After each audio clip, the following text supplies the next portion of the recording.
ഒന്നാമത്തെ വാക്യം. ആദിയിൽ ദൈവം ആകാശവും ഭൂമിയും സൃഷ്ടിച്ചു. അതിന് രണ്ടർത്ഥമുണ്ട്. ആദിയിൽ, ആ ആദി ഏതാ? ആ ആദി സൃഷ്ടിപ്പിന്റെ ആദിയാണ്. മനസ്സിലായോ? അതിൻ്റെ പുറയിൽ ആദിയുണ്ട്, സൃഷ്ടിപ്പിന്റെയും പുറയിൽ ആദിയുണ്ട്. ആമേൻ. അതേതാ? 90 സങ്കീർത്തനം വായിച്ചിട്ടില്ലേ? അനാദി. ആദിയുടെയും പുറകിലുള്ളതാണ് അനാദി. അനാദിയുടെയും പുറകിൽ ഒന്നുണ്ട്. എന്തുണ്ട്? അനന്തത എന്ന് പറഞ്ഞ അന്തമില്ലായ്മ. അതിൻ്റെയും പുറകിലുള്ള ആളാണ് ദൈവം. ആദിക്കും അനാദിക്കും അനന്തതയ്ക്കും അപ്പുറത്ത് അന്തമില്ലാത്ത ആളാണ് ദൈവം. സ്തോത്രം. മനസ്സിലായല്ലോ നിങ്ങൾക്ക്? യോബ് 11:7 ചോദിക്കുന്നു, ദൈവത്തിൻ്റെ അഗാധത്വത്തെ നിനക്കളക്കാൻ കഴിയുമോ? ദൈവത്തിൻ്റെ അഗാധം എന്ന് പറഞ്ഞ ആഴം അറിയാൻ പറ്റുമോ? വാക്യം വായിച്ച്. ദൈവത്തിന്റെ അഗാധത്വം നിനക്ക് ഗ്രഹിക്കാമോ? സർവശക്തന്റെ സമ്പൂർത്തി നിനക്ക് മനസ്സിലാകുമോ? അത് ആകാശത്തോളം ഉയരമുള്ളത്, നീ എന്ത് ചെയ്യും? അത് പാതാളത്തെക്കാൾ അഗാധമായത്, നിനക്ക് എന്തറിയാം? അതിന്റെ പരിമാണം ഭൂമിയേക്കാൾ നീളവും സമുദ്രത്തെക്കാൾ വീതിയും ഉള്ളതാണ്. ദൈവത്തിന്റെ വലിപ്പം. ദൈവത്തിന് എത്ര വലിപ്പമുണ്ട്? ആമേ. ആകാശത്തെക്കാളും നീളം. ഇതുവരെ ഇവിടുന്ന് മുകളിലോട്ടുള്ള അകലം നമ്മൾ കണ്ടുപിടിച്ചിട്ടില്ല. പിന്നെ താഴോട്ട് പോയാൽ പാതാളത്തെക്കാളും സമുദ്രത്തെക്കാളും അത്രയ്ക്ക് വലിയവനാണ് ദൈവം. ആദിക്കും അനാദിക്കും അനന്തതയ്ക്കും അപ്പുറത്ത് അന്തമില്ലാതിരിക്കുന്ന ദൈവം. മനസ്സിലായല്ലോ? ഇനി ദൈവത്തിന് യോഗ്യതകളുണ്ട്. അതിൽ ഒന്നാമത്തെ യോഗ്യതയാണ് ദൈവം സൃഷ്ടാവായിരിക്കണം. ആരായിരിക്കണം? ഒരു 5 സെന്റിമീറ്റർ വലുപ്പത്തിൽ ഒരു ചെറിയ ഭൂമിയെങ്കിലും സൃഷ്ടിച്ചിരിക്കണം. അയാളെ നമുക്ക് എന്ത് ചെയ്യാം? നമുക്ക് ഒരു പെൻസില് പോലും സൃഷ്ടിക്കാത്ത വ്യക്തിയെ നമ്മൾ എങ്ങനെ ആരാധിക്കുന്നേ? നമ്മളൊക്കെ ചെയ്യുന്നത് സൃഷ്ടിക്കുകയല്ല, നമ്മളൊക്കെ ചെയ്യുന്നത് ഉണ്ടാക്കുകയാണ്. എല്ലാം പേന ഉണ്ടാക്കുകയാണ്, പെൻസിൽ ഉണ്ടാക്കുകയാണ്, കട്ടിലുണ്ടാക്കുകയാണ്, മേശ ഉണ്ടാക്കുകയാണ്. നമ്മളൊന്നും സൃഷ്ടിക്കുന്നില്ല. സൃഷ്ടി എന്ന് പറഞ്ഞാൽ വിത്തില്ലാതെ മുളപ്പിക്കുന്നു.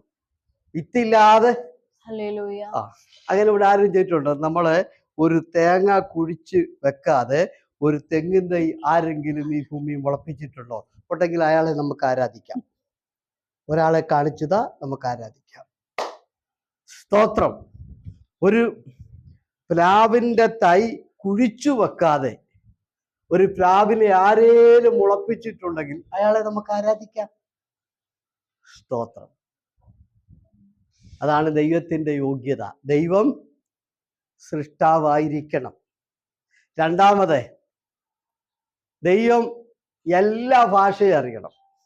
ചില ദൈവങ്ങൾക്ക് മലയാളം ഹിന്ദി മാത്രമേ അറിയത്തുള്ളൂ. ചില ദൈവങ്ങൾക്ക് ഇംഗ്ലീഷേ അറിയത്തുള്ളൂ. ചില ദൈവങ്ങൾക്ക് തമിഴേ അറിയത്തുള്ളൂ.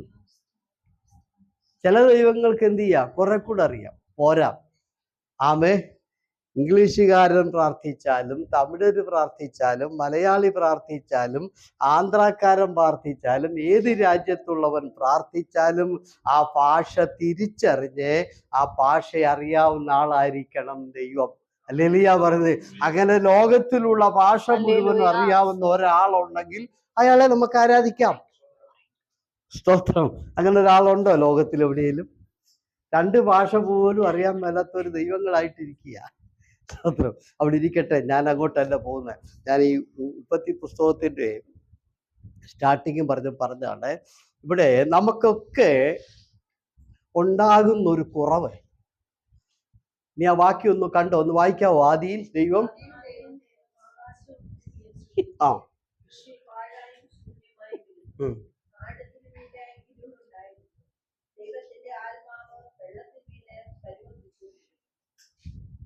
അടുത്ത ലൈനൂടെ വായിക്കണം.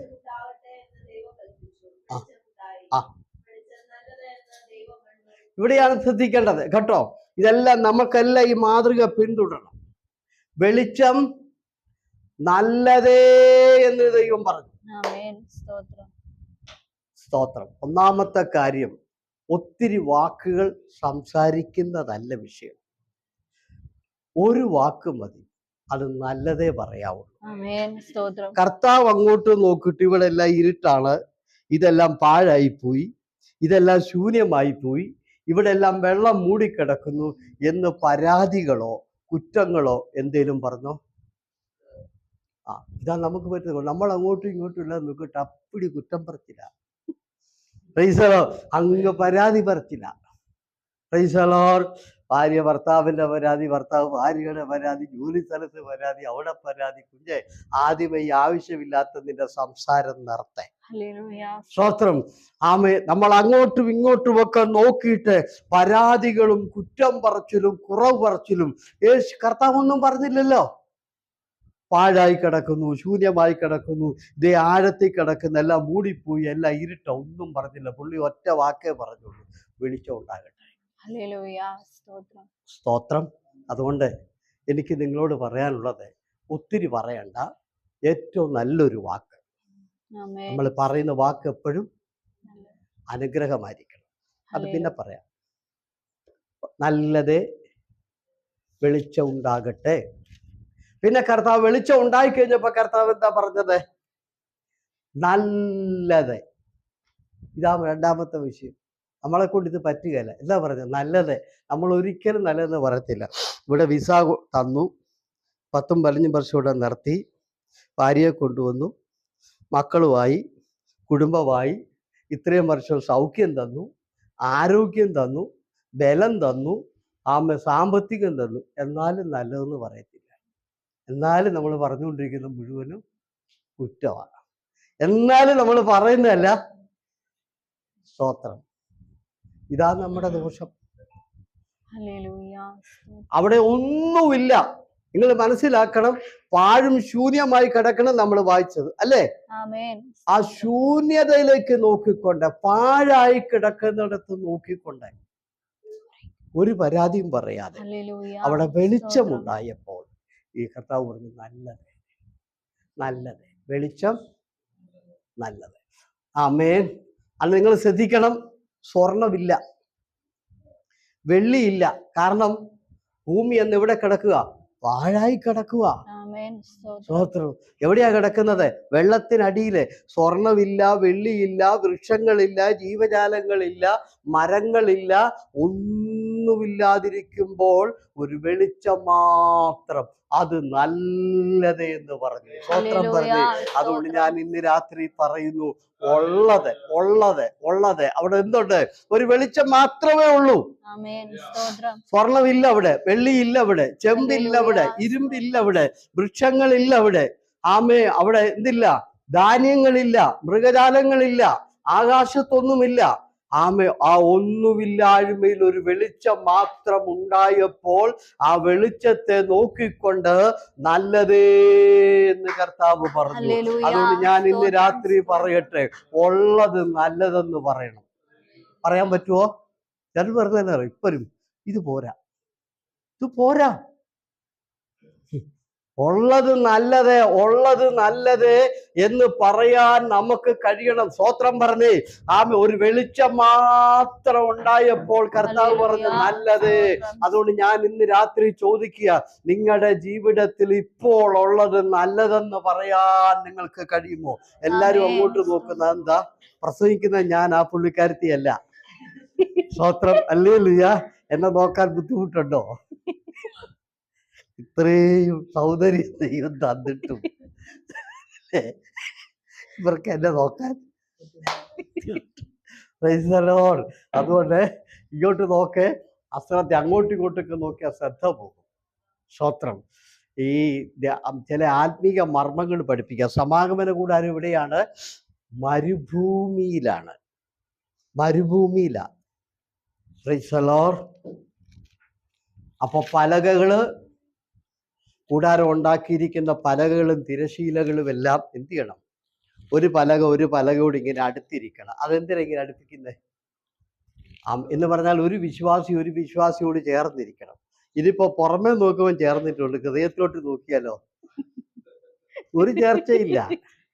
പുറമേ നമ്മൾ നോക്കുമ്പോൾ അങ്ങോട്ടും ഇങ്ങോട്ടും വിളിയും വർത്താലും ഒക്കെ ഉണ്ട്, ഹൃദയം കണ്ടോ? യാക്കോബ് അങ്ങനെയായിരുന്നു. യാക്കോബ് എന്ത് ചെയ്തു? പുറമേ യാക്കോബ് പറഞ്ഞു, എന്താ പറഞ്ഞത്? യാബോക്ക് നദിയുടെ തീരത്ത് വെച്ച് അതിന്റെ 22-ാം വാക്യം 32 സകലതും അക്കരെ കയറ്റി, സകലതും അക്കരെ കയറ്റി. എന്നിട്ട് അവിടെ എഴുതിയിരിക്കുന്നത് യാക്കോബ് തനിയെ ശേഷിച്ചു, സകലതും അക്കരെ കയറ്റി, യാക്കോബ് തനിയെ. അതിന്റെ അർത്ഥം എന്താണ്? പൂർണ്ണ വേർപാട്. കണ്ടോ? 32:22 രാത്രിയിൽ എഴുന്നേറ്റു തനിക്കുള്ളതൊക്കെ അക്കരെ കടത്തി എന്നുള്ള വാക്യം കണ്ടോ? രാത്രിയിൽ അവൻ എഴുന്നേറ്റു തന്റെ 2 ഭാര്യമാരെയും 2 ദാസിമാരെയും 11 പുത്രന്മാരെയും കൂട്ടി യാബോക്ക് കടവ് കടന്നു. അങ്ങനെ അവൻ അവരെ കൂട്ടി ആറ്റിനരികി കടത്തി. തനിക്കുള്ളതൊക്കെയും അക്കരെ കടത്തിയ ശേഷം യാക്കോബ് തനിയെ ശേഷിച്ചു. അപ്പോൾ ഒരു പുരുഷൻ ഉഷസാകുവോളം അവനോട് മല്ലു പിടിച്ചു. അവനെ ജയിക്കയില്ല എന്ന് കണ്ടപ്പോൾ അവൻ അവന്റെ തുടയുടെ തടം തൊട്ടു.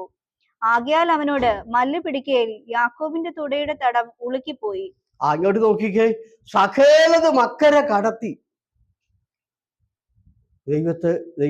കർത്താവ് വന്നു, പേര് പിടിച്ചു, എന്നെ അനുഗ്രഹിക്കണം. കർത്താവ് കൊടുക്കത്തില്ല. കർത്താവ് പറഞ്ഞു, നിന്റെ നീ പേര് പറ, കൊടുക്കത്തില്ല. സകലതും അക്കരെ കടത്തി. എന്താ അതിന്റെ അർത്ഥം? അതിന്റെ അർത്ഥം പുറമേ ഉള്ളതേ കടത്തിയുള്ളൂ, അകത്തുള്ളത് എന്ത് ചെയ്തിട്ടില്ല. അകത്തുള്ളത് അവിടെ ഇരിക്കും. അതാ ഈ പുള്ളി പേര് പറയാത്തത്.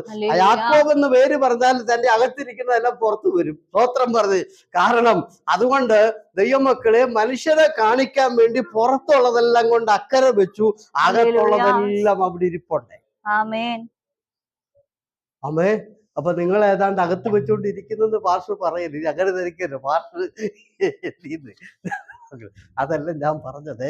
അപ്പൊ അതുകൊണ്ട് പ്രാർത്ഥനയ്ക്ക് വിടുതലില്ല, മറുപടിയില്ല. ആ കർത്താവ് പറഞ്ഞു, ഞാൻ തരത്തില്ല. നീ ആരാണെന്ന് തുറന്ന് എന്നോട് പറയണം. പുറമെ ഭാര്യയൊക്കെ അക്കരെ കയറ്റിയെങ്കിലും അകത്തുള്ള സാധനങ്ങളെല്ലാം ഇപ്പോഴും അവിടെ ഇരിപ്പുണ്ട്. അവസാനം പുള്ളി അകത്തുള്ള സാധനം എല്ലാം പുറത്തു വന്നു. പുള്ളി പറഞ്ഞു, ഞാൻ യാക്കോബാണ്. അപ്പൊ കർത്താവ് പറഞ്ഞു, ഞാൻ നിന്നെ അനുഗ്രഹിക്കത്തില്ല, പക്ഷെ ഞാൻ അനുഗ്രഹിക്കാം. ആ പേര് ഞാൻ മാറ്റാൻ പോവാന്ന് പറഞ്ഞു. അത് വലിച്ചു കീറി. അത് വലിച്ചു കീറിയിട്ട് ഒരു പുതിയ പേരിട്ട് പുള്ളി അനുഗ്രഹിച്ചു. അതുകൊണ്ട് അകത്തുള്ളതെല്ലാം വലിച്ചു കീറി കളയുക. അകത്തും പുറത്തും നമുക്ക് വേർപാട്.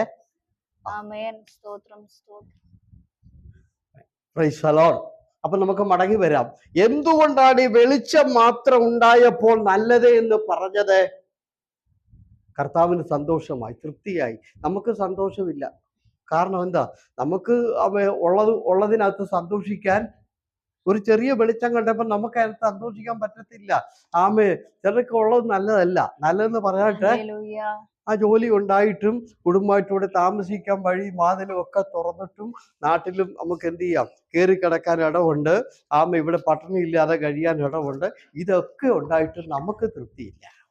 പിന്നെ നമ്മൾ പറയുന്നത് പോരാ പോരാ പോരാ. എന്താ കാര്യം? ഉള്ളതിനകത്ത് തൃപ്തി പ്രാപിക്കാൻ കഴിയാത്തതാണ് നമ്മുടെ വിഷയത്തിന്റെ അടിസ്ഥാനം. സ്തോത്രം പറഞ്ഞ്. ഉള്ളതിനകത്ത് നമുക്ക് തൃപ്തി പ്രാപിക്കാൻ പറ്റുന്നില്ല. ഒരു വെളിച്ചം മാത്രം ഉള്ളപ്പോൾ കർത്താവ് പറഞ്ഞത് നല്ലതേ എന്ന് പറഞ്ഞു. കർത്താവിന് സ്വർണമില്ലാഞ്ഞിട്ടും വെള്ളി ഇല്ലാഞ്ഞിട്ടും അവിടെ ജീവജാലങ്ങൾ ഒന്നുമില്ലാഞ്ഞിട്ടും ആ ഉള്ളത് നോക്കി നല്ലതെന്ന് പറയുവാൻ കർത്താവിന് കഴിഞ്ഞെങ്കിൽ ദൈവമക്കൾക്കും അത് കഴിയണം. നിങ്ങൾക്കുള്ളത് എത്രയാ? 100 ഉള്ളോ?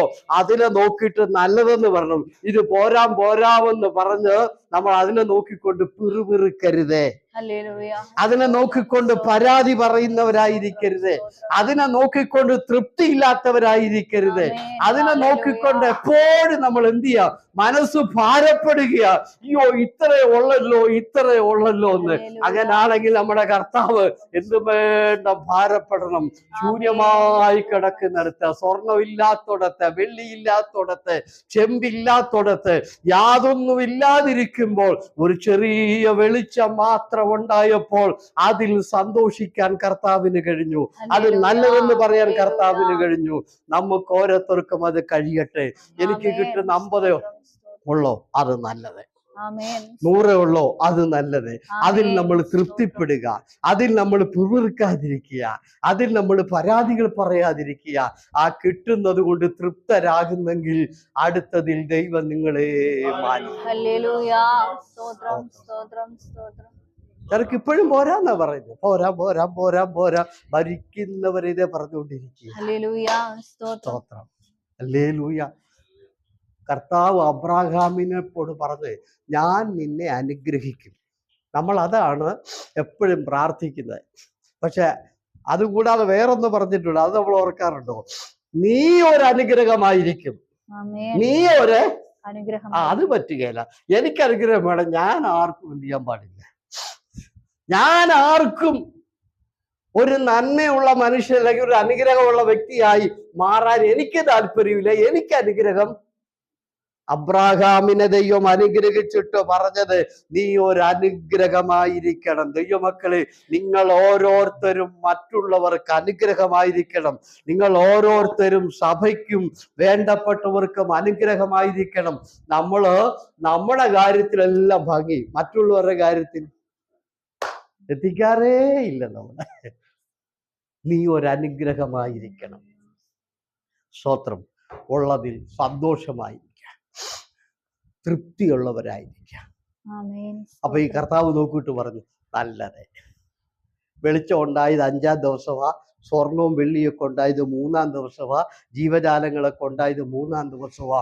അപ്പൊ ആ ഇല്ലായ്മയിൽ ഒരു ചെറിയ വെളിച്ചം മാത്രം വന്നപ്പോൾ അത് നല്ലതെന്ന് പറഞ്ഞ് തൃപ്തിയോടെ ആയിരുന്നു. അതുകൊണ്ട് ഇപ്പൊ നിങ്ങളുടെ ജീവിതത്തിൽ ഉള്ളത് നല്ലതെന്ന് പറഞ്ഞ് തൃപ്തിയോടെ ഇരിക്കുക. അതിനെ നോക്കിക്കൊണ്ട് പിറുപിറുത്ത് നിരാശപ്പെടുക എന്ന് നോക്കുക. അയ്യോ എനിക്ക് ഇത്ര ഉള്ളല്ലോ എന്നുമെന്നും ഭാരം പറയാതിരിക്കുക, നിരാശകൾ പറയാതിരിക്കുക, ദാരിദ്ര്യങ്ങൾ പറയാതിരിക്കുക. ദൈവം നിങ്ങളെ മാനിക്കട്ടെ. ആമേൻ. സ്തോത്രം. ദൈവം മാനിക്കട്ടെ. ഹല്ലേലൂയ. വെളിച്ചം പോയി പ്രകാശിച്ചു. വെളിച്ചം ഉണ്ടാകട്ടെ എന്ന് പറഞ്ഞു. വാക്യം കണ്ട് വായിച്ചു കേട്ടല്ലോ. ഓക്കെ. അപ്പൊ ഇനി അടുത്ത ചോദ്യം, വെളിച്ചം ഉണ്ടായത് എത്രാം ദിവസമാ? 4-ാം ദിവസം എന്നാണ് ബൈബിളിൽ എഴുതിയിരിക്കുന്നത് കേട്ടോ. 5-ാമത്തെ വാക്യമാണ്. നോക്കിക്കേ, 5 അല്ലല്ലോ. 9, 10. പറ. ആകാശത്ത് വലിയ വെളിച്ചവും നക്ഷത്രമൊക്കെ വെച്ച് അത് 4-ാം ദിവസമാ. കണ്ടോ? ഓക്കെ. 4-ാം ദിവസം വെളിച്ചം ഉണ്ടായി. ഇങ്ങോട്ട് നോക്കേ, ഇതിന്റെ അർത്ഥം പഠിച്ചിരിക്കണം. അപ്പൊ പിന്നെ 1-ാം ദിവസം ഉണ്ടായാലും വെളിച്ചമേതാ? അത് നിങ്ങൾ പറ. 1-ാം ദിവസം ദൈവം അങ്ങോട്ട് നോക്കിയിട്ട് പറഞ്ഞ് വെളിച്ചം ഉണ്ടാകട്ടെ എന്ന്. ആ വെളിച്ചം ഏതാണ്? 4-ാം ദിവസത്തെ വെളിച്ചം ഏതാണ്? 4-ാം ദിവസമാണ് വെളിച്ചം ഉണ്ടായത്. അപ്പൊ 1-ാം ദിവസം ഉണ്ടായ വെളിച്ചം ഏതാ? കർത്താവ് അങ്ങോട്ട് നോക്കിയിട്ട് പറഞ്ഞു. എങ്ങോട്ട് നോക്കി? പാഴായി കിടക്കുന്നിടത്തെ, ശൂന്യമായി കിടക്കുന്നിടത്തെ, ഇരുളു മൂടി കിടക്കുന്നിടത്തെ ആഴത്തിലേക്ക് ഭൂമി താണു പോയപ്പോൾ അങ്ങോട്ട് നോക്കിയിട്ട് പറഞ്ഞ് വെളിച്ചം ഉണ്ടാകട്ടെ. അപ്പൊ അവിടെ വെളിച്ചമുണ്ടായി. ആ വെളിച്ചം ഏതാണ്? സ്തോത്രം. ആ വെളിച്ചം ദൈവത്തിന്റെ തേജസ്സാണ്. അതേതാണ്? കർത്താവിന്റെ കർത്താവ് ഇത് പറഞ്ഞപ്പോൾ കർത്താവിൽ നിന്നും തേജസ് അങ്ങോട്ട് പോയിട്ട് അവിടെ പ്രകാശിച്ചു. പ്രകാശിച്ചിട്ട് ഇരുട്ടിനെ മാറ്റി. സ്തോത്രം. ഇരുട്ടിനെ മാറ്റി. ആഴത്തിലേക്ക് പോയതിന്, ശൂന്യമായി പോയതിന്, പാഴായി പോയതിന് കർത്താവ് എന്ത് ചെയ്തു? തൻ്റെ വെളിച്ചം അയച്ച്, തൻ്റെ തേജസ് അയച്ച് അവിടെ പ്രകാശിപ്പിച്ചു. ശ്രദ്ധിച്ച് കേൾക്കണം. എന്നിട്ട് കർത്താവ് എന്ത് ചെയ്തു? ആ ഭൂമിക്ക് ചില മാറ്റങ്ങളൊക്കെ വരുത്തി. നിങ്ങൾക്ക് പറ്റുമോ? ഇന്നിത് പറ്റുമോ? കർത്താവിൽ നിന്ന് തേജസ് പോയി. നിങ്ങളുടെ അകത്ത് ദൈവം വെച്ചിരിക്കുന്ന തേജസ് കത്തി അത് വെളിയിൽ വന്നിട്ട് അത് നിങ്ങളുടെ വീടിനകത്തും നിങ്ങളുടെ ജീവിതത്തിലും പാഴായി ഇരിക്കുന്നിടത്തും ശൂന്യമായി ഇരിക്കുന്നിടത്തും തകർന്ന് കിടക്കുന്നിടത്തും ഒക്കെ ആ തേജസ് പ്രകാശിക്കണം. പറ്റുമോ? ഇന്ന് നിന്റെ അകത്ത് ദൈവം വെച്ചിരിക്കുന്ന പരിശുദ്ധാത്മാവ് കത്തി ആ വെളിച്ചം വെളിയിൽ വന്ന് ആ വെളിച്ചം നിന്റെ വീട്ടിൽ പ്രകാശിക്കുമ്പോഴാണ് ഇരുട്ട് മാറുന്നത്. അന്നേരമാണ് ശൂന്യതയുടെ ശക്തി മാറിപ്പോകുന്നത്. അന്നേരമാണ് വീട്ടിൽ നിന്ന് പാഴിന്റെ ശക്തി മാറിപ്പോകുന്നത്. ഹല്ലേലൂയ. ഒന്നുകൂടെ വായിച്ചേ, നിങ്ങൾ കേട്ടേ ആ വാക്യം, ഒന്നാമത്തെ വാക്യം. ആ ആ ആ ദൈവത്തിന്റെ ആത്മാവ് വെള്ളത്തിന്മീതെ പരിവർത്തിച്ചു. ആ വെളിച്ചമുണ്ടാകട്ടെ എന്ന് ദൈവം കൽപ്പിച്ചു, വെളിച്ചമുണ്ടായി. വെളിച്ചം നല്ലത് എന്ന് ദൈവം കണ്ടു. ദൈവം വെളിച്ചവും ഇരുളും തമ്മിൽ വേർതിരിച്ചു. ആ ദൈവം വെളിച്ചത്തിന് പകൽ എന്നും ഇരുളിന് രാത്രി എന്നും പേരിട്ടു. സന്ധ്യയായി ഉഷസ്സുമായി ഒന്നാം ദിവസം. അടുത്ത ലൈൻ വായിരേ. ദൈവം വെള്ളങ്ങളുടെ മീതെ ഒരു വിധാനം ഉണ്ടാകട്ടെ, അത് വെള്ളത്തിനും തമ്മിൽ വേർതിരിവായിരിക്കട്ടെ എന്ന് കൽപ്പിച്ചു. വിധാനം ഉണ്ടാക്കിയിട്ട് ദൈവം വിധാനത്തിന് കീഴിലുള്ള വെള്ളവും വിധാനത്തിന് മീതെയുള്ള വെള്ളവും തമ്മിൽ വേർതിരിച്ചു. അങ്ങനെ സംഭവിച്ചു. ദൈവം വിധാനത്തിന് ആകാശം എന്ന് പേരിട്ടു. സന്ധ്യയായി ഉഷസ്സുമായി രണ്ടാം ദിവസം. ദൈവം ആകാശത്തിന് കീഴിലുള്ള വെള്ളം ഒരു സ്ഥലത്ത് കൂടട്ടെ, ഉണങ്ങിയ നിലം കാണട്ടെ എന്ന് കൽപ്പിച്ചു. അങ്ങനെ സംഭവിച്ചു. ഉണങ്ങിയ നിലത്തിന് ദൈവം ഭൂമി എന്നും വെള്ളത്തിന്റെ കൂട്ടത്തിന് സമുദ്രമെന്നും പേരിട്ടു. ഇനി ശ്രദ്ധിക്കണം കേട്ടോ. 9ാമത്തെ വാക്യം കണ്ടോ? വെള്ളം ഒരു ഭാഗത്ത് കൂടട്ടെ എന്ന് പറഞ്ഞു, അതിന് ദൈവം സമുദ്രം എന്ന് പേരിട്ടു. ആമേൻ. അതെങ്ങനെയാണെന്നുള്ളത് അറിയണം നിങ്ങൾക്കിനി. സ്തോത്രം. അതറിയണമെന്നുണ്ടെങ്കിൽ 106 സങ്കീർത്തനമാണെന്ന് എനിക്ക് തോന്നുന്നു. 106 സങ്കീർത്തനം എടുത്താൽ അതെങ്ങനെ സംഭവിച്ചെന്ന് നമുക്ക് കാണാൻ കഴിയുമെന്ന് എനിക്ക് തോന്നുന്നു. 106 സങ്കീർത്തനം എടുത്താട്ടെ, അതായിരിക്കാനാണ് സാധ്യത. അത് 104 എനിക്ക് തോന്നുന്നു.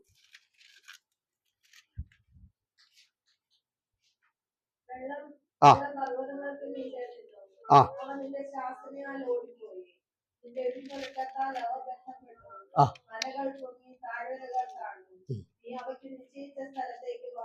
കണ്ടോ? ആമേ. ഒന്നുകൂടെ വാക്യം വായിച്ചേ. വെള്ളം പർവ്വതങ്ങൾക്ക് മീതെ നിന്നു, ആ അവ നിന്റെ ശാസനയാൽ ഓടിപ്പോയി. നിന്റെ ഇടിമുഴക്കത്താൽ അവ ബന്ധപ്പെട്ടു. മലകൾ പൊങ്ങി താഴ്വരകൾ താണു, അവ നീ അവയ്ക്ക് നിശ്ചയിച്ച സ്ഥലത്തേക്ക്. കണ്ടോ? ഉൽപ്പത്തി പുസ്തകം നമ്മൾ വായിച്ചെന്താണ്? ആമേൻ. വെള്ളം ഒരു ഭാഗത്ത് കൂടട്ടെ എന്ന് കർത്താവ് പറഞ്ഞു. വെള്ളം ഒരു ഭാഗത്ത് കൂടി, അതിന് സമുദ്രമെന്ന്. എങ്ങനെയാ വെള്ളം കൂടിയെന്ന് നിങ്ങൾ കണ്ടോ? കർത്താവ് ശാസിച്ചപ്പോൾ വെള്ളം ഒരു ഭാഗത്തോട്ട് മാറിക്കൊടുത്ത്. എങ്ങനെയെന്ന് ചോദിച്ചാൽ, ഭൂമി ഇടിഞ്ഞ് താഴോട്ട് താണിട്ട് മല പൊങ്ങി, അങ്ങനെ വലിയ താഴ്ച ഉണ്ടായി. ആ താഴ്ചയിലേക്ക് ദൈവം വെള്ളത്തെ മാറ്റി. എന്നിട്ട് അതിന് സമുദ്രം എന്ന് പേരിട്ടു. മറുഭാഗത്തിന്റെ കർത്താവ് എന്ത് ചെയ്തു? ഭൂമി എന്ന്. സ്തോത്രം. ഹല്ലേലൂയ.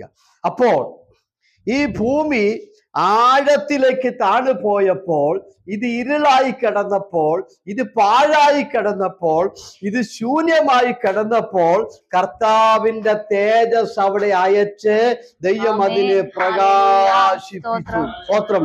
എന്നിട്ട് അങ്ങോട്ട് നോക്കിയിട്ട് പറഞ്ഞു, നല്ലത് എന്ന് പറഞ്ഞു. സ്തോത്രം. അതിനെ പ്രകാശിപ്പിച്ചിട്ട് കർത്താവ് എന്ത് ചെയ്ത്? നമ്മൾ വായിച്ചത്, വെള്ളവും തമ്മിൽ വേർതിരിച്ചു. വേർപാട്. ഒന്നാമത്തെ ദിവസം എന്താ? വെളിച്ചം, തേജസ് അവിടെ പോയി കത്തി. രണ്ടാം ദിവസം എന്താണ്? വെള്ളവും തമ്മിൽ വേർപാട്. മൂന്നാം ദിവസം എന്താണ്? ഉയർപ്പ്. പാഴായിപ്പോയ ഭൂമി, ശൂന്യമായിപ്പോയ ഭൂമി, ഇരുള് മൂടിക്കിടന്ന ഭൂമി, ആഴത്തിലേക്ക് പോയ ഭൂമി, ശൂന്യമായ ഭൂമി ഉയർത്ത് മോളിലേക്ക് വരികയാണ്. സ്തോത്രം പറഞ്ഞ് ഉയർത്തത് മോളിലേക്ക് വരുമ്പോൾ കർത്താവ് പറഞ്ഞു, ഉണങ്ങിയ നിലമായി വരട്ടെ. അങ്ങനെ പാഴായി കിടന്നത്, ശൂന്യമായി കിടന്നത്, ആഴത്തിലേക്ക് പോയത്, ഇരുളും മൂടിക്കിടന്നത്, വെള്ളം മൂടിപ്പോയത്, മൂന്നാം ദിവസം ദൈവം അതിന് ഉയർപ്പിച്ച് അതിനെ മനോഹരമാക്കി, അതിനെ അനുഗ്രഹമാക്കി, അതിനെ സമ്പന്നമാക്കിക്കൊണ്ട് അതിനെ ഉയർപ്പിച്ചെടുക്കുകയാണ്. അതാണ് മൂന്നാം ദിവസത്തിന്റെ പ്രത്യേകത. ഹല്ലേലൂയ പറഞ്ഞേ. അപ്പോൾ ഇന്ന് രാത്രി ഞാൻ വീണ്ടും ഈ മൂന്നാം ഭാഗത്തിന്റെ അർത്ഥം ഒന്നുകൂടെ ആഴമായി പറയട്ടെ. ദൈവമക്കളെ ശ്രദ്ധിക്കാം. നമ്മളവിടെ കണ്ടത്, ഈ വെളിച്ചം പോയി പ്രകാശിച്ചു. ഏത് വെളിച്ചം? തേജസ്. അതുകൊണ്ട് ഇന്ന് രാത്രി ഞാൻ പറയുന്നു, നിങ്ങളുടെ അകത്ത് വെച്ചിരിക്കുന്ന പരിശുദ്ധാത്മാവെന്ന തേജസ് കത്തി അതിന്റെ വെട്ടം വെളി വന്ന് ആ വെളിച്ചം പോയി പ്രകാശിക്കുമ്പോഴാണ് എന്ത് സംഭവിക്കുന്നത്? അനുഗ്രഹം തുടങ്ങുന്നത്. നന്മ അവിടെ നിന്നാണ് ആരംഭിക്കുന്നത്. അതുവരെ ഭൂമി പാഴായി ഇങ്ങനെ കിടക്കുകയാ, ശൂന്യമായി കിടക്കുകയാ. അതുവരെ ഭൂമി ഇരുള് മൂടി കിടക്കുകയാ, അതിന്റെ മുകളിൽ വെള്ളം മൂടി കിടക്കുകയാ. എന്നാൽ ഇങ്ങോട്ട് ഈ വെളിച്ചം ചെന്ന് കഴിഞ്ഞപ്പോൾ ഇരുളൊരു സൈഡിലേക്ക് മാറിക്കൊടുക്കുന്നു. അപ്പോൾ വെള്ളം മാറിക്കൊടുക്കുന്നു. അങ്ങനെ 3-ാം ദിവസം ഇത് ഉയർത്തു വരികയാണ്. പാർഷല്ല കേട്ടോ, പാർഷയുടെ ദൈവകൃപ കൊണ്ടുമല്ല, നിങ്ങളിലുള്ള തേജസ് പ്രകാശിക്കുമ്പോഴാണ് ഈ സംഭവം നടക്കുന്നത്. ഹല്ലേലൂയ പറഞ്ഞേ. അതുകൊണ്ട് ഇന്ന് ഞാൻ ഒരിക്കൽ കൂടെ പറയുന്നു, നിന്റെ അകത്തിരിക്കുന്ന പരിശുദ്ധാത്മാവെന്ന തേജസ് എന്നത് കത്തും, എന്നത് പ്രകാശിക്കും, എന്നത് വെളി വരും, അന്ന് തുടങ്ങിയേ നിന്റെ ജീവിതത്തിൽ നന്മയുണ്ടാകത്തുള്ളൂ, അനുഗ്രഹം ആരംഭിക്കത്തുള്ളൂ. നിന്റെ ജോലിയിലാണെങ്കിലും നന്മയിലാണെങ്കിലും നിനക്കൊരു പുരോഗതി ഉണ്ടാകത്തുള്ളൂ. അല്ലാതെ വരത്തില്ല നിങ്ങളുടെ ജീവിതത്തിൽ. സ്തോത്രം. ഈ തേജസ് പ്രകാശിക്കുമ്പോഴാണ് ഇരുട്ട് മാറുന്നത്. ഇരുട്ട് മാറുമ്പോഴാണ് ദൈവപ്രവൃത്തി തുടങ്ങുന്നത്. കണ്ടില്ലേ? ഇരുള് മാറി. ആ വാക്യം വീണ്ടും വായിരും. 1-ാമത്തെ വാക്യം താഴോട്ട് വായിച്ചു. ഉൽപ്പത്തി പുസ്തകം. ആ ആ ആ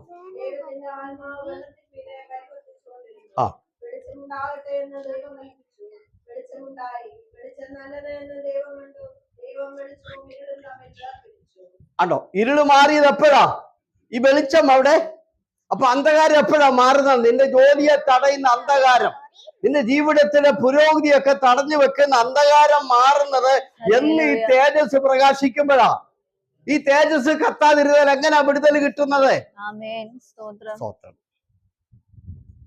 അകത്തിരിക്കുക സാധനം. ദൈവം പറഞ്ഞു, ദൈവത്തിന്റെ ആത്മാവ് കർത്താവ് എന്ത് ചെയ്തു? നമ്മുടെ മൂക്കിലേക്ക് ഊതി.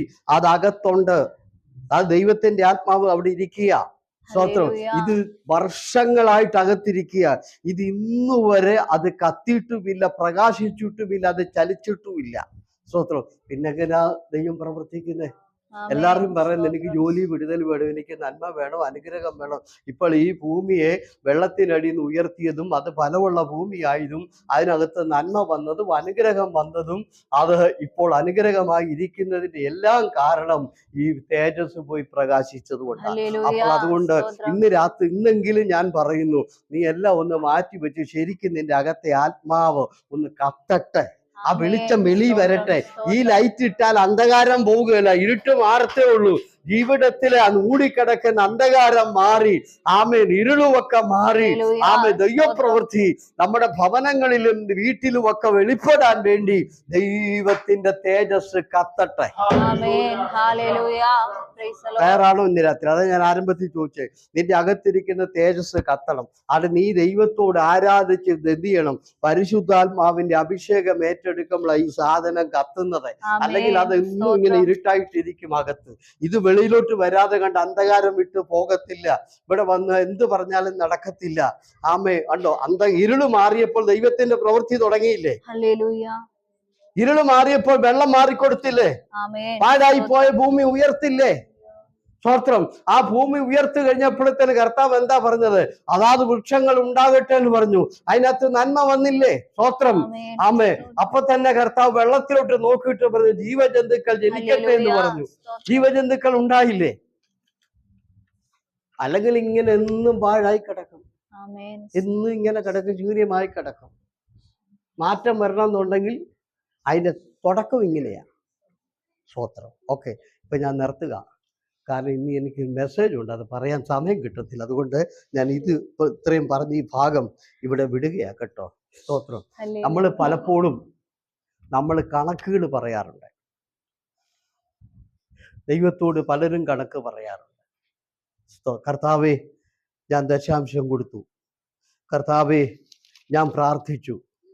ആമേൻ, ഞാൻ ആരാധനയ്ക്ക് പോയി, ഞാൻ പലതും ചെയ്തു, എനിക്കെന്താ? സ്തോത്രം. ഞാൻ പലതും ചെയ്തു, ഞാൻ ചെയ്തു. കർത്താവ് എന്തുകൊണ്ടാണ് എനിക്കൊന്നും കിട്ടാത്തത്? എന്താണ് എനിക്ക് വഴിയില്ലാത്തത്? സ്തോത്രം. ഹല്ലേലൂയ. ശരിക്കും നിങ്ങൾ ഒന്ന് ആലോചിച്ച് നോക്കിയില്ലേ, കർത്താവ് ഇങ്ങോട്ട് ചെയ്തതിൻ്റെ കണക്ക് നമ്മൾ എന്തെങ്കിലും പറയാറുണ്ടോ? ഇപ്പം ഞാൻ 27 വർഷം ഇവിടെ, 27 വർഷമായിട്ട് ദൈവം എൻ്റെ വിസ ഇവിടെ അടിക്കുന്നുണ്ട്. 27 വർഷമായിട്ട് എനിക്കിവിടെ ആഹാരത്തിന് കുറവില്ല. 27 വർഷമായിട്ട് എനിക്കിവിടെ ഡ്രസ്സിന് കുറവില്ല. 27 വർഷമായിട്ട് എൻ്റെ സാമ്പത്തികമായി ഒരു കാര്യങ്ങളും നടക്കാതിരുന്നിട്ടില്ല. 27 വർഷമായിട്ട് എൻ്റെ രോഗത്തിന് മുഴുവനും സൗഖ്യം തന്നു. 27 വർഷമായിട്ട് എനിക്കൊരു കേടുപാടും വന്നില്ല. 27 വർഷമായിട്ട് കർത്താവ് എന്ത് ചെയ്തു? ആമേൻ, ഒരപകടവും എൻ്റെ ജീവിതത്തിൽ വരുത്തിയിട്ടില്ല. Price the Lord. ഒരു പോറൽ പോലും ഏക്കാൻ ദൈവം എനിക്കിടയാക്കിയിട്ടില്ല. രോഗം വന്നപ്പോൾ അതിനെല്ലാം സൗഖ്യം വന്നു. അങ്ങനെ 27 വർഷം ദൈവം ഇങ്ങോട്ട് തന്നതിന് കണക്ക് കൂട്ടി എനിക്കൊന്നും പറയാൻ പറ്റത്തില്ല. കാരണം അത്രയ്ക്ക് വലിയ നിലയിപ്പ് ദൈവം എനിക്ക് വേണ്ടി ചെയ്തു. നിങ്ങളൊന്ന് കണക്ക് കൂട്ടിക്കുക ബ്രദറെ. ഇവിടെ വന്നിട്ട് എത്ര വർഷമായി? 3. ഈ 3 വർഷത്തിൽ ദൈവം നിങ്ങൾക്ക് ആരോഗ്യം, ബലവും സൗഖ്യവും തന്നു.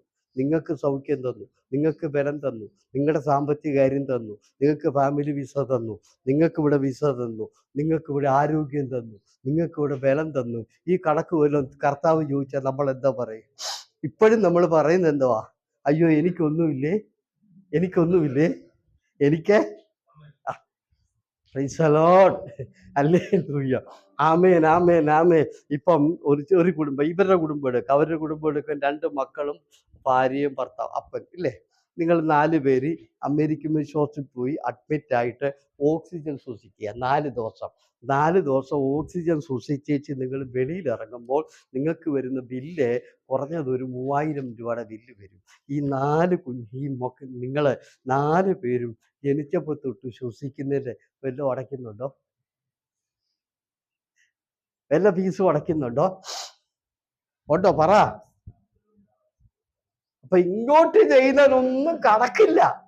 നമ്മൾ അങ്ങോട്ട് ഇപ്പങ്ങാട്ട് ചെയ്തേച്ചാ എങ്ങാട്ട് ഇപ്പൊ 10-40 വർഷം കൂടുതൽ 3 ദിവസം ഉപവസിച്ചു. അതിങ്ങനെ പൊക്കി പിടിച്ചിരിക്കുക. ആ 3 ദിവസം ഉപവാസം എവിടെ ചെന്നാലും ഇങ്ങനെ പൊക്കി പിടിച്ചിരിക്കുക. ഈ 40 വർഷമായിട്ട് ദൈവം ഇങ്ങോട്ട് ചെയ്യുന്നതിനൊന്നിനും നമുക്ക് കണക്കില്ല. ഒരു ചോദ്യം, അമ്മയുടെ ഉദരത്തിൽ നിന്ന് ജനിച്ചു വീണപ്പോൾ നമ്മുടെ ഹൃദയം ഇങ്ങനെ അടിക്കാൻ തുടങ്ങി. ഇങ്ങനെ അടിക്കുക. ഇപ്പോഴും ഇന്ന് വരെ അത് നിന്നിട്ടുണ്ടോ? ഇന്ന് വരെ അത് നിന്നിട്ടുണ്ടോ? പറ നിങ്ങളെ. ഇതിന് ചാർജ് നിങ്ങൾ ബാറ്ററി വെച്ചിട്ടാണോ? നിങ്ങൾ ബാറ്ററി ഇവിടെ ഫിറ്റ് ചെയ്തിട്ടുണ്ടോ ഇതിങ്ങനെ അടിക്കാൻ വേണ്ടി? സ്തോത്രം. നിങ്ങളുടെ കണ്ണിന്റെ കാഴ്ച കുറഞ്ഞില്ലല്ലോ. സ്തോത്രം. നിങ്ങളുടെ ചെവി കേൾക്കുന്നില്ലേ? നിങ്ങൾ ഇതിന് ചാർജ് ചെയ്തിട്ടുണ്ടോ? ഒരിക്കലും ഇത് പുറത്തെടുത്തിട്ട് ഒന്ന് മിനുക്കി അകത്ത് വെച്ചിട്ടുണ്ടോ? Price the Lord. നിങ്ങളുടെ കണ്ണ് പ്രകാശിക്കുന്നില്ലേ? സ്തോത്രം. ഈ 3 കിലോമീറ്റർ ചുറ്റളവിൽ ഒരു ശബ്ദം, ഒരു തടി വീഴുമ്പോൾ നിങ്ങൾ എന്ത് പറയും? അത് തടി വീഴുന്ന ശബ്ദമാണെന്ന് പറയും. ഫ്ലൈറ്റ് പൊങ്ങുമ്പോൾ നമ്മൾ പറയും അത് ഫ്ലൈറ്റിന്റെ ശബ്ദമാണ്, കാറിന്റെ ശബ്ദം. ഇങ്ങനെ തരം തിരിച്ച് പറയുന്ന ഈ ചെറിയ സാധനം ഉണ്ടാക്കി വെക്കണമെങ്കിൽ അതിൻ്റെ ഒരു കമ്പ്യൂട്ടറിൽ ഒരു 7 നില ബിൽഡിങ് തന്നെ വേണം. ഇത് ഫ്രീ ആയിട്ട് ദൈവം നിങ്ങൾക്ക് തന്നു. സ്തോത്രം പറഞ്ഞേ. ഇതുവരെ ഞാൻ എൻ്റെ ചോദ്യത്തിന് ഇപ്പം മറുപടി തരണം. ഇതുവരെ ഒരു 10 എഞ്ചിനീയർമാർ ഒരുമിച്ചിരുന്ന് ഒരു ചെറിയ മിഷൻ, വലുതൊന്നുമല്ല, ഒരു ചെറിയ മിഷൻ, ഏറ്റവും നിസാരമായത് ഒരു പമ്പ് ചെറിയതാണ്. 10 എഞ്ചിനീയർമാർ ഒരുമിച്ചിരുന്ന് അത് സെറ്റ് ചെയ്തു. 25 പ്രാവശ്യം 50 വർഷത്തിൽ റിപ്പയർ വരും. ഞാൻ ഒറ്റ ചോദ്യം, നിങ്ങളുടെ ഹാർട്ടിന് റിപ്പയർ വന്നോ? നിങ്ങളുടെ ചെവിക്ക് റിപ്പയർ വന്നോ? നിങ്ങളുടെ കണ്ണിന് റിപ്പയർ വന്നോ? 10, 30, 40 വയസ്സായിട്ട്? സ്തോത്രം പറയും. ഇതിനെല്ലാം പവറും ശക്തിയും എല്ലാം ഓരോ ദിവസവും സർവശക്തൻ തരുന്നില്ലേ? നിങ്ങൾ രാവിലെ എഴുന്നേൽക്കുമ്പോൾ കിഴക്ക് സൂര്യൻ ഉദിച്ചിട്ടില്ലേ? സ്തോത്രം പറഞ്ഞേ. ഇവിടുത്തെ കാലാവസ്ഥ നിങ്ങൾക്ക് അനുകൂലമായി ഒരുക്കി തരുന്നില്ലേ? അങ്ങനെ ദൈവം കണക്കില്ലാത്ത നന്മകൾ ചെയ്തിട്ടും നന്ദികടല്ലേ നമ്മൾ കാണിക്കുന്നത്. ആ ദൈവത്തെ ആരാധിക്കാനുള്ള ആ ദൈവത്തെ നമുക്ക് ആരാധിക്കാൻ കിട്ടുമ്പോൾ നമുക്കൊന്ന് വാ തുറന്ന് സ്തുതിച്ചാൽ എന്താ കുഴപ്പം? സ്തോത്രം. ഹല്ലേലൂയ പറഞ്ഞേ.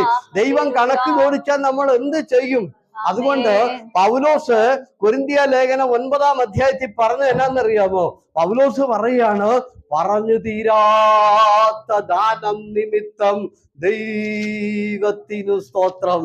ഹല്ലേലൂയ പറഞ്ഞേ. പറഞ്ഞു തീരാത്ത ദാനം. നമുക്ക് കണക്ക് പറയാൻ പറ്റുമോ? ജനിച്ചപ്പോ തൊട്ട് നമ്മുടെ ഹാർട്ട് ഇങ്ങനെ അടിച്ചോണ്ടിരിക്കുന്നു, അതിനൊരു റിപ്പയർ വന്നിട്ടില്ല. നമ്മുടെ ചെവിക്ക് കുഴപ്പം വന്നിട്ടില്ല, നമ്മുടെ കണ്ണിന് കുഴപ്പം വന്നിട്ടില്ല.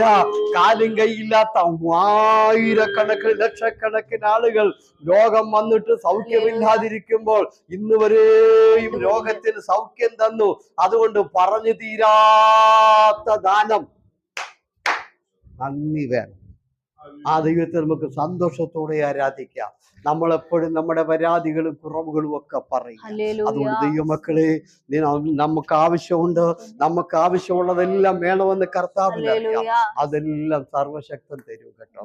സമയം പോകുന്നത് കൊണ്ട് ഇന്നത്തെ മെസ്സേജിലേക്ക് ഞാൻ വരികയാ. എന്നും പറഞ്ഞ് ഇനി പാതിരാ വരെയൊന്നും ഇല്ല, പെട്ടെന്ന് നിർത്തിക്കോളാം കേട്ടോ. മെസ്സേജ് പറഞ്ഞ് തീർക്കാനൊന്നും പറ്റത്തില്ല. മർക്കോസിന്റെ സുവിശേഷം 5-ാം അധ്യായത്തിന്റെ 35-ാമത്തെ വാക്യം പെട്ടെന്ന് വായിച്ചു. ഇങ്ങനെ പറഞ്ഞുകൊണ്ടിരിക്കുമ്പോൾ തന്നെ പള്ളി പ്രമാണിയുടെ വീട്ടിൽ നിന്ന് ആൾ വന്നു, നിന്റെ മകൾ മരിച്ചുപോയി, ഗുരുവിനെ ഇനി അസഹ്യപ്പെടുത്തുന്നത് എന്തിന് എന്ന് പറഞ്ഞു. യേശു ആ വാക്ക് കാര്യമാക്കാതെ പള്ളി പ്രമാണിയോട്, ഭയപ്പെടേണ്ട, വിശ്വസിക്കുക മാത്രം ചെയ്യുക എന്ന് പറഞ്ഞു. മതി. മത്തായിയുടെ സുവിശേഷം കൂടെ എടുത്തു വെച്ചോ. അത് 9-ാം അധ്യായത്തിന്റെ 18-ാമത്തെ വാക്യമാണെന്ന് എനിക്ക് തോന്നുന്നു. അവിടെ എടുത്തു വെച്ചോ കേട്ടോ. Okay, price the Lord. അല്ലെങ്കിൽ ഇങ്ങോട്ട് നോക്കാം. ഇവിടെ യേശു വഴിയിലൂടെ നടന്നു പോകുമ്പോൾ നമ്മൾ കണ്ടു, രക്താസ്രവക്കാരത്തി യേശുവിനെ തൊട്ടു, സൗഖ്യം പ്രാപിച്ചു. യേശു യായിറോസിന്റെ വീട്ടിലേക്ക് പോവുകയായിരുന്നു. യായിറോസ് യേശുവിനെ വന്ന് വിളിച്ചു. ആമേൻ. കുഞ്ഞ് രോഗിയായി കിടക്കുകയായിരുന്നു. ആ കുട്ടി മരിച്ചുപോയി. അദ്ദേഹം യേശുവിനെ തന്റെ വീട്ടിലേക്ക് വിളിച്ചു. കണ്ടോ? മത്തായിയുടെ സുവിശേഷം 9-ാം അധ്യായത്തിന്റെ 18-ാമത്തെ വാക്യം. അവൻ ഇങ്ങനെ അവരോട് സംസാരിച്ചു കൊണ്ടിരിക്കുമ്പോൾ ഒരു പ്രമാണി വന്ന് അവനെ നമസ്കരിച്ചു. എന്റെ മകൾ ഇപ്പോൾ തന്നെ കഴിഞ്ഞുപോയി, എങ്കിലും നീ വന്ന് അവളുടെ മേൽ കൈവച്ചാൽ അവൾ ജീവിക്കുമെന്ന് പറഞ്ഞു. മതി.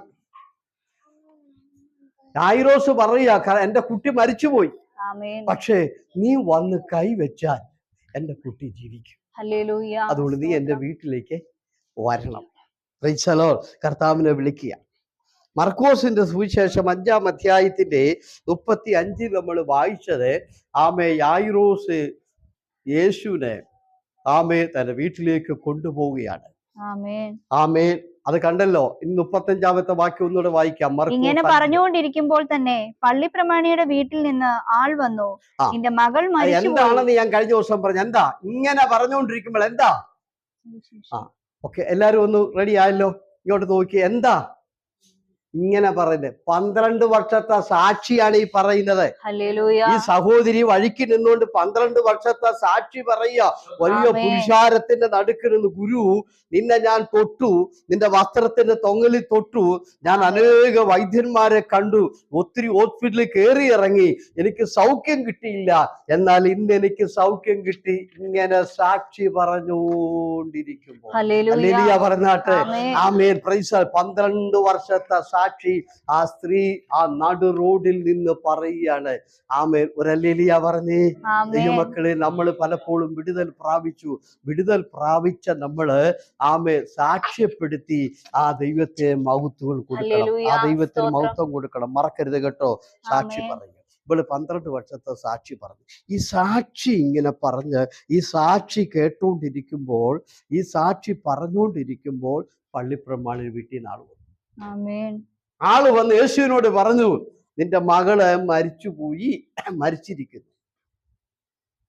ആമേൻ. ഗുരുവിനെ ഇനി നിന്റെ വീട്ടിലേക്ക് എന്ത് ചെയ്യണ്ട? യേശുവിനെ കൊണ്ടുപോകണ്ട. കാരണം കൊച്ചു മരിച്ചുപോയി, ഇനി പോയിട്ട് കാര്യമില്ലല്ലോ.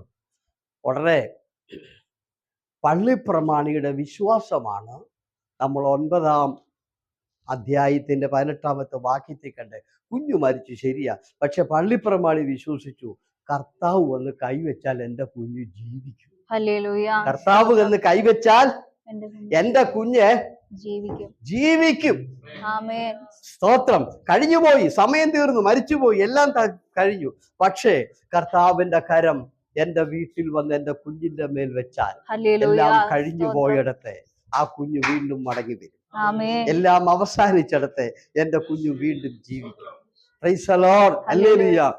എൻ്റെ ഭവനത്തിൽ നഷ്ടപ്പെട്ടു പോയ ആ സന്തോഷവും എൻ്റെ കുഞ്ഞിന്റെ ജീവിതവും എല്ലാം എനിക്ക് മടക്കി കിട്ടുമെന്ന് അദ്ദേഹം വിശ്വസിച്ചു. ഹല്ലേലൂയ. Price the Lord. ഇനി നമുക്ക് 5-ാം അധ്യായത്തിന് 32-ാമത്തെ വാക്യം തൊട്ട് വീണ്ടും വായിക്കാം. ഇങ്ങനെ പറഞ്ഞുകൊണ്ടിരിക്കുമ്പോൾ തന്നെ പള്ളിപ്രമാണിയുടെ വീട്ടിൽ നിന്ന് ആൾ വന്നു, നിന്റെ മകൾ മരിച്ചുപോയി, ഗുരുവിനെ ഇനി അസഹ്യപ്പെടുത്തുന്നത് എന്തിന് എന്ന് പറഞ്ഞു. യേശു ആ വാക്ക് കാര്യമാക്കാതെ പള്ളിപ്രമാണിയോട്, ഭയപ്പെടേണ്ട, വിശ്വസിക്കുക മാത്രം ചെയ്യുക എന്ന് പറഞ്ഞു. യേശു ഓടിച്ചെന്ന് പറഞ്ഞു പള്ളിപ്രമാണിയോട് പറഞ്ഞു, ഭയപ്പെടേണ്ട. അദ്ദേഹത്തിന്റെ വിശ്വാസം, യേശുവിന്റെ കൈവച്ചാൽ എനിക്ക് സൗഖ്യമാകും, എൻ്റെ കുഞ്ഞു വിടുതൽ കിട്ടുമെന്ന്, അയാൾ ജീവിക്കുമെന്ന് വിശ്വസിച്ചു. യേശു പറഞ്ഞു, വിശ്വസിക്കുക മാത്രം ചെയ്താൽ മതി, നീ വിശ്വസിച്ചാൽ മതി. ഇന്ന് രാത്രി എനിക്കതാ പറയാനുള്ളത്. കർത്താവിന്റെ കരം എന്നെ തൊട്ടാൽ, കർത്താവിന്റെ കരം എനിക്ക് വേണ്ടി നീട്ടിയാൽ, കർത്താവിന്റെ കരം എന്റെ വിഷയത്തിൽ ഇറങ്ങി വന്നാൽ ആ വിഷയത്തിൽ വിടുതൽ കിട്ടുമെന്ന് എത്ര പേര് വിശ്വസിക്കുന്നു? സ്തോത്രം. പള്ളിപ്രമാണി വിശ്വസിച്ചു. എൻ്റെ മകൾ കഴിഞ്ഞു പോയെങ്കിലും അവസാനിച്ചെങ്കിലും യേശു കൈവച്ചാൽ അവൾ ജീവിക്കും. യേശു കൈവച്ചാൽ അവൾ ജീവിക്കും. ഇനി നോക്കാം എന്താണ് ഇതിന്റെ കാരണം. പള്ളിപ്രമാണിക്ക് ഈ വിശ്വാസം ഉണ്ടാകാനുള്ള കാരണമല്ല, മറ്റേ സാക്ഷിയാ. ആമേ 18 വർഷത്തെ സാക്ഷ്യം ഈ സഹോദരി പഴിക്കുന്നെന്ന് പറഞ്ഞു. ഇവളെന്താ പറഞ്ഞത്? ഗുരു, ഞാൻ ഇപ്പൊ നിന്റെ വസ്ത്രത്തെ തൊട്ടു, 12 വർഷമായി ഞാൻ രോഗിയാ, ഞാൻ ഒത്തിരി സ്ഥലത്ത് പോയി, പക്ഷെ എനിക്ക് സൗഖ്യം കിട്ടിയിട്ടില്ല, ഞാൻ ഒത്തിരി ഹോസ്പിറ്റലിൽ കയറി, ഇപ്പൊ എനിക്ക് സൗഖ്യം കിട്ടി. ഈ സാക്ഷി ആര് കേട്ടു? പള്ളിപ്രമാണി കേട്ടുകൊണ്ടിരിക്കുക. അപ്പൊ പള്ളിപ്രമാണി വിശ്വസിച്ചു. കർത്താവിന്റെ ശക്തി ഈ രക്താസ്രവക്കാരത്തിയുടെ ശരീരത്തിനകത്ത് കയറി അവളെ സൗഖ്യമാക്കിയെങ്കിൽ എൻ്റെ കുഞ്ഞിൻ്റെയും ജീവിതത്തിൽ ഈ ശക്തി പ്രവേശിച്ച് യേശുവിന്റെ മുമ്പിൽ എൻ്റെ കുഞ്ഞു ജീവിക്കുമെന്ന് അയാൾ. ഇന്ന് രാത്രി നീ വിശ്വസിക്കുന്നോ? കഴിഞ്ഞ നാളുകളിൽ ദൈവത്തിന്റെ ശക്തി ഇറങ്ങി അത്ഭുതങ്ങളും അടയാളങ്ങളും അനേക വ്യക്തിയിൽ ചെയ്തു. അതുകൊണ്ട് ഞാൻ വിശ്വസിക്കുന്ന ആ ശക്തി ഇന്ന് എൻ്റെ വിഷയത്തിലും ഇറങ്ങി വരും. എൻ്റെ ആവശ്യങ്ങളിലും ആ ദൈവത്തിന്റെ ശക്തിയുടെ വ്യാപാരം ഉണ്ടായാൽ എൻ്റെ വിഷയവും പരിഹരിക്കപ്പെടുമെന്നും എൻ്റെ വിഷയത്തിന് വിടുതൽ കിട്ടുമെന്നും ഈ രാത്രി വിശ്വസിക്കുന്നുണ്ടോ? വിശ്വസിക്കുന്നുണ്ടോ? സ്തോത്രം പറ.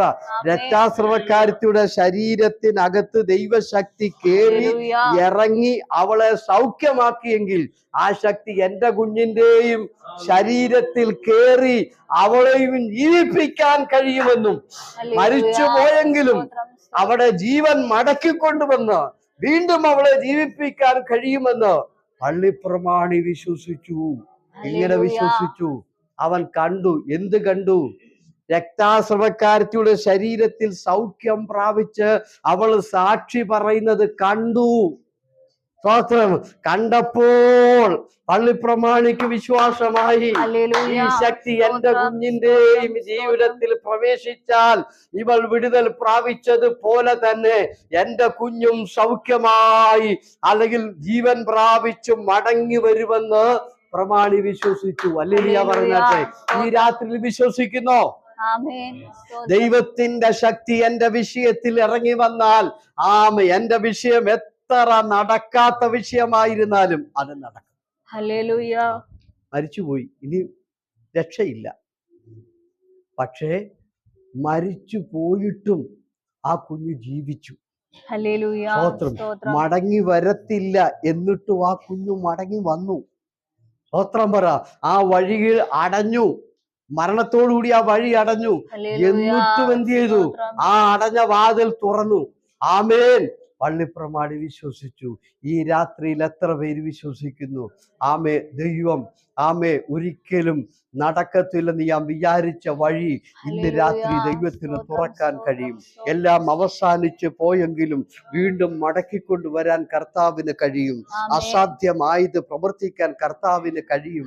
എത്ര പേര് വിശ്വസിക്കുന്നു? സ്തോത്രം പറഞ്ഞേ, എത്ര പേര് വിശ്വസിക്കുന്നു? ആ കൈ ഉയർത്തി ഒരു ഹല്ലേലൂയ പറഞ്ഞാട്ടെ. ഹല്ലേലൂയ. കർത്താവ് പറഞ്ഞു വിശ്വസിക്കാം.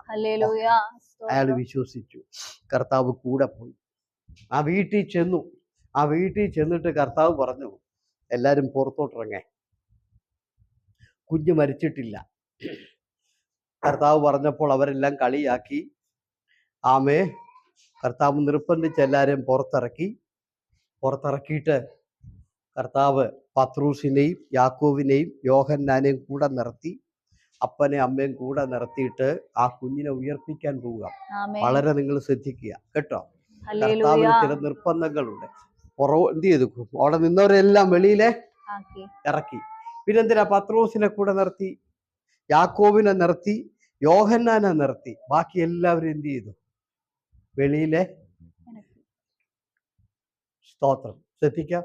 അവര് കുഞ്ഞ് കരഞ്ഞപ്പോ നോക്കാൻ പോണോ? പുറകെ ആർക്കെങ്കിലും പോണമെന്നുണ്ടെങ്കിൽ രണ്ടുപേർക്കൂടെ അവസരം തരാം അല്ലേ? ഓക്കെ, ഇനി ഇങ്ങോട്ട് നോക്കാം. അപ്പോൾ എന്ത് ചെയ്തു? ആമേൻ, എല്ലാവരെയും പുറത്തിറക്കി. യാക്കോബിനെയും പത്രോസിനെയും യോഹന്നാനും കൂടെ നിർത്തി. നിങ്ങളെന്താ ചിന്തിക്കാത്തത്? എന്താണ് ഇവരെ നിർത്തിയത്? ചിന്തിക്കട്ടെ, ചിന്തിക്കണം കേട്ടോ. പുസ്തകമൊക്കെ വായിച്ചിട്ട് ചിന്തിക്കണം കുറെ. ബാക്കി എല്ലാവരും വെളിയിൽ വിട്ടു. എന്തായാലും കാരണം? ഇതിന്റെ കാരണം പത്രോസും യാക്കോബും യോഹന്നാനും 1 മണിക്കൂർ മുമ്പ് വഴിയിൽ വെച്ച് ഈ സഹോദരിയുടെ ശരീരത്തിൽ ദൈവശക്തി കയറി 12 വർഷത്തെ കെട്ടഴിച്ച് അവളെ സൗഖ്യമാക്കുന്നത് കണ്ടു. അങ്ങനെ ദൈവശക്തി കണ്ടവരെ കൂടെ നിർത്തി. സ്തോത്രം പറഞ്ഞ് കാണാത്തവരോടെല്ലാം പറഞ്ഞ് വെളിയിലോട്ട് പൊക്കോളാൻ പറഞ്ഞു. സ്തോത്രം പറഞ്ഞ് ദൈവശക്തി കണ്ടവരെയും അതിന്റെ ആഴം അറിഞ്ഞവരെയും കൂടെ നിർത്തിയിട്ട് ബാക്കി എല്ലാരും പുറത്തു നിർത്തി. ദൈവമക്കളെ, വിടുതലിന് ആവശ്യം ദൈവശക്തി കണ്ട ദൈവമക്കളെയാണ്. ദൈവത്തിന്റെ വിടുതലിന്റെ ശക്തി കണ്ടവരും അത് അനുഭവിച്ചവരെയും കൂടെ നിർത്തി. ഹല്ലേലൂയ പറ. ആമേ. റോഡിൽ വെച്ച് ദൈവത്തിന്റെ ശക്തി ഇവിടെ ശരീരത്തിൽ കയറുന്നത് ഇവർ കണ്ടോണ്ടിരിക്കുക. ഇവൾ സൗഖ്യം പ്രാപിക്കുന്നവർ കണ്ടു. അതുകൊണ്ട് ഈ ദിവസങ്ങളിൽ ദൈവശക്തിയുടെ ആഴം അറിയാനുള്ള ഒരു അവസരം പ്രാർത്ഥിരെ ദൈവം തരട്ടെ. അങ്ങനെ കണ്ടവരെ അറിഞ്ഞവരെയൊക്കെയാണ് ദൈവം ശുശ്രൂഷയ്ക്ക് ഉപയോഗിക്കുന്നത്. അതുകൊണ്ടാണ് പത്രോസിനെയും യാക്കോബിനെയും യോഹന്നാനെ കൊണ്ട്, കാരണം ഇവരിപ്പോ കർത്താവിനോട് കൂടെ നിന്ന് ഈ ശുശ്രൂഷ കണ്ടവരും കേട്ടവരും കൂടെ നിന്നവരുമാണ്. ബാക്കി ആരെയും കൊണ്ടുപോയില്ല. ബാക്കി ആരും നിർത്തി. പിന്നെ പോയിട്ട് വീട്ടുകാരാ അപ്പനെ അമ്മയും മാത്രം നിർത്തി. ബാക്കി എല്ലാവരും വിട്ടു. കാരണം അവരാരും ദൈവശക്തി കണ്ടവരല്ല, അതിന്റെ ആഴം അറിഞ്ഞവരല്ല. അവരാരും എന്ത് ചെയ്തിട്ടില്ല? ദൈവിക വിടുതൽ അനുഭവിച്ചവരും കണ്ടവരുമല്ല. എന്നാൽ പത്രോസ് കണ്ടു, യോഹന്നാൻ കണ്ടു, യാക്കോബ് കണ്ടു. ആമേ. അപ്പോൾ ഈ ദിവസങ്ങളിൽ ദൈവത്തിന് ഇങ്ങനെയുള്ളവരെയൊക്കെയാണ് ആവശ്യം. ഞാൻ എപ്പോഴും പറയാറുണ്ട്, ബാബിലോണിൽ അടിമകളായി കിടക്കുമ്പോൾ അവിടെ കിടന്നുകൊണ്ട് എന്ത് ചെയ്തു? അവിടെ കിടക്കുമ്പോൾ ആമേൻ, നെഹമ്യാവ് എന്ത് ചെയ്തു?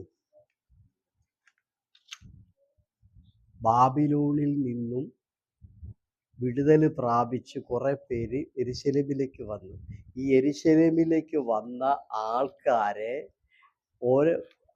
കുറെ പേരെ ബാബിലോണിലേക്ക് അവിടെ താമസമുണ്ട്. ഇവരുടെ അപ്പന്മാരും അമ്മമാരും ഒക്കെ കുറെ മക്കൾ ഇങ്ങോട്ട് പോകുന്നു. കുറെ പേര് ഇപ്പോഴും അവിടെ കിടക്കുക.